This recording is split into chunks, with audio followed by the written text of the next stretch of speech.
Hi, I'm Daniel Gold, and welcome to the Gold Standard Leadership Lab. By day, I'm a partner at a leading advisory firm where I draw upon my background as an attorney to help my clients succeed. This podcast, though, is my personal project, completely separate and apart from my day job, but reflects the same passion that I exhibit everywhere for teaching, mentoring, and helping others succeed through simple, impactful lessons. It is my hope that you'll walk away with practical takeaways to help you on your leadership journey. Thanks for being a part of this community and for joining me in the Leadership Lab. Let's get started. I want to ask you a question. How long can you sit in silence? No, I'm not talking about reading a book. I'm not talking about scrolling through a report on your laptop. I'm not talking about listening to a podcast while you fold laundry. I'm talking about doing nothing at all. Just sitting there. No input. No output. No agenda. Now let me push you further. You're sitting across the conference room table or even over a video with someone on your team. They just finished telling you something important, maybe something difficult, and the room goes quiet. How long can you sit in that silence without feeling compelled to jump in? Without rushing to fill what you might mistake for an awkward pause? Can you let it linger? Can you let it just hang there? How long can you go without checking your phone? Can you close every tab on your browser except the one that matters? Can you sit with your own thoughts long enough to actually hear them? Here's the thing. Most of us cannot. And the fact that we cannot, it is actually eroding our ability to lead. All too often we treat silence like a luxury, like something that we earn after we've cleared our inbox or finished our project or wrapped up the quarter.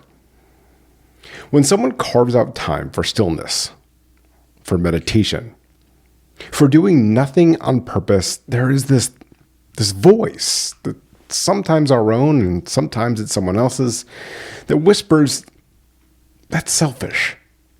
But I want to tell you all this because it's very important. It is not selfish. It is actually one of the most generous things that you can do for other people around you. Why? Because you cannot give clarity to others when your own mind is running 47 open tabs. Why else? Because you cannot hold space for someone else's thinking when your own thoughts are in some sort of pile up on the highway. You cannot bring calm into a room if you yourself have not found it first. And here's something that's really interesting. Did you know that nearly every major faith tradition has figured this out thousands of years ago? That's right. In Judaism, practitioners go completely offline for 25 hours every week. In Hinduism, annual observances are dedicated entirely to stillness and silence. And in Buddhism, monastic silence retreats have been practiced for centuries.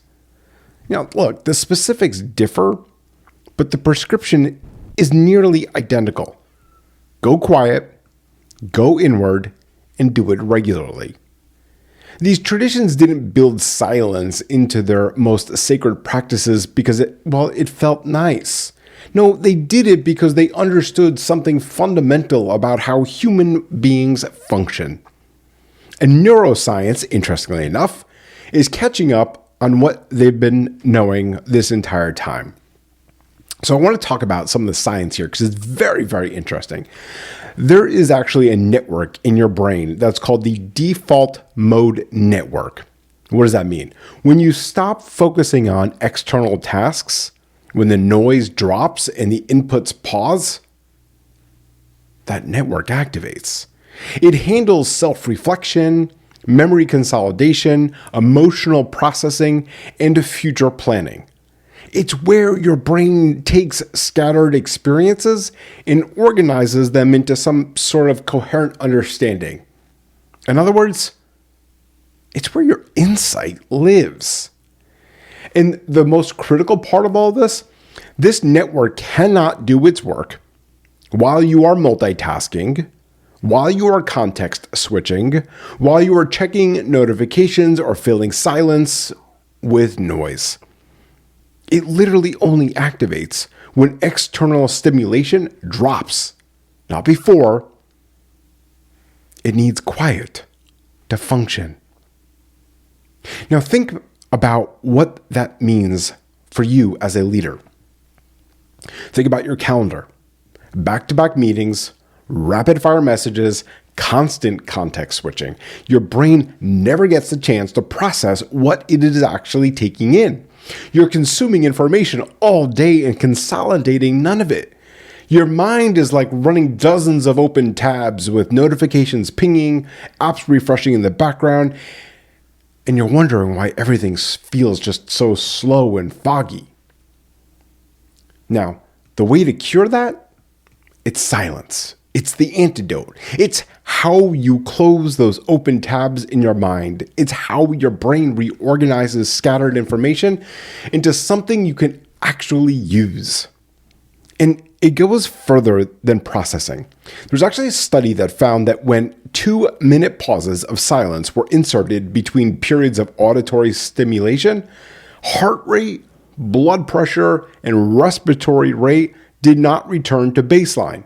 Nope, they dropped below baseline. What does that teach us? It teaches us that silence didn't merely stop the stress response, it produced a deeper state of physiological relaxation than the participants had before the study actually began. That's incredible. The science is clear. Silence lowers your heart rate.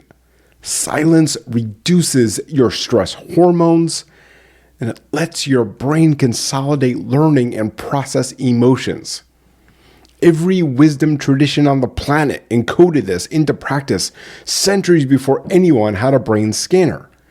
They called it sacred. We are calling it neuroscience. So I want to go back to this image that I led with about the image of the conference room and sitting across from a team member. So look, maybe someone on your team just told you something, maybe a concern about a project, maybe a personal struggle, maybe an idea that they've been sitting on for weeks, and they finally worked up the courage to share it with you. They finish speaking, and the room goes quiet. And what do most leaders do? They jump in. They respond immediately. They offer a solution. They share a reaction. They fill the space with words. Why? Because silence feels like a vacuum. In that rush to respond, they communicate something that they've never intended. What is it? It's my reaction is more important than your thought. The leader who sits in the silence after someone finishes speaking, who lets the words land, who lets the words linger, gives the other person room to hear what they just said out loud. That leader communicates something profoundly different. It's that what you're saying matters enough for me to sit here with it, to process it, and to think about it. Now, I've talked before here on the Gold Standard Leadership Lab about the discipline of active listening.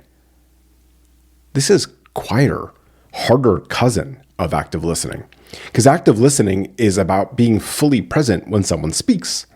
The silence that follows is about being fully present after they stop. It's the space where the person across from you hears their own words reflected back by the quiet in the room, and sometimes adds the thing they were really trying to say.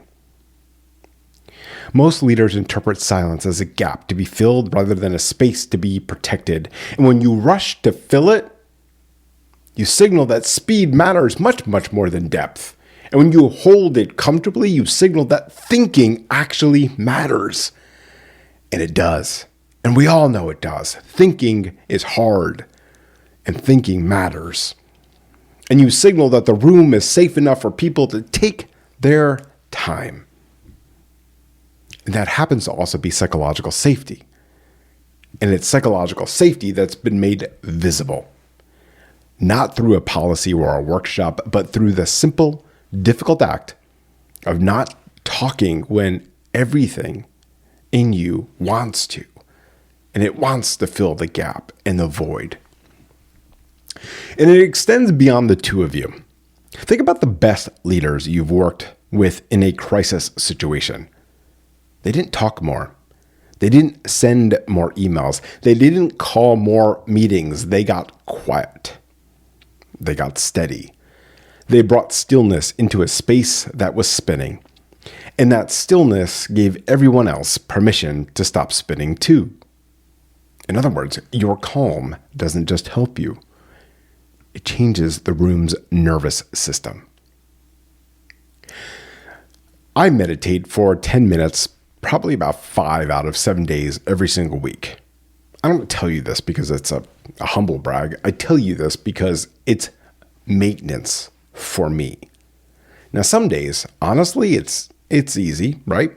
But even more honestly with you, some days my mind just races the entire time that I spend all 10 minutes chasing thoughts around like a dog chasing its tail. But more importantly, the practice isn't about achieving this perfect stillness. It's about creating the condition for it regularly enough, the consistency, that my brain learns to use the quiet. And that's literally why they call it the practice of meditation. But you don't need a meditation app or a silent retreat or a weekend.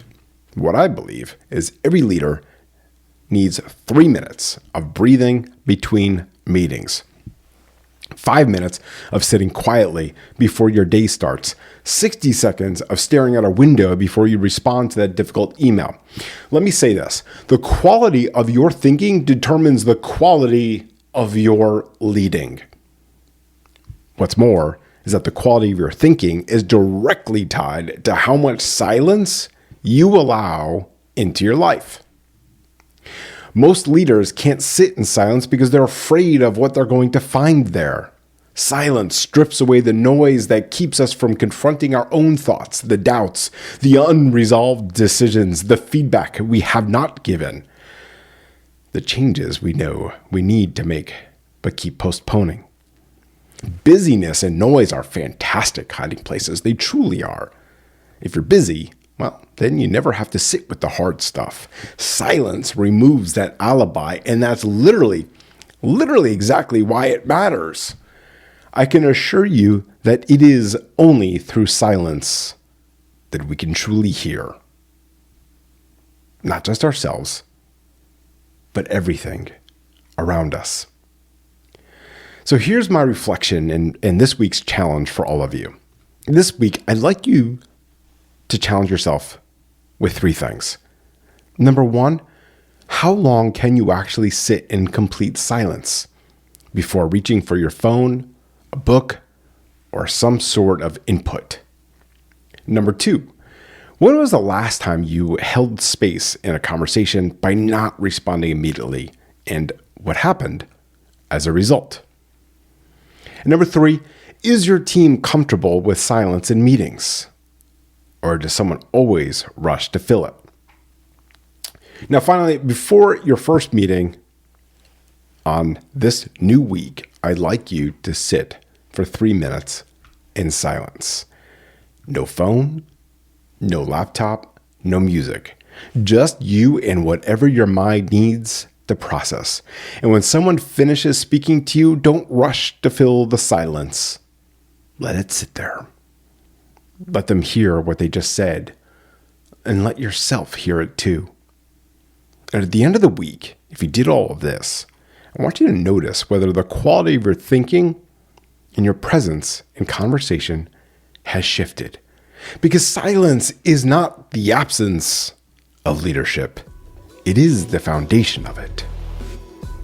And most of all, remember, leadership isn't about perfection. It is about progress. Take this lesson, put it into action, and continue setting the gold standard in your own life and at work. I'll see you all next time.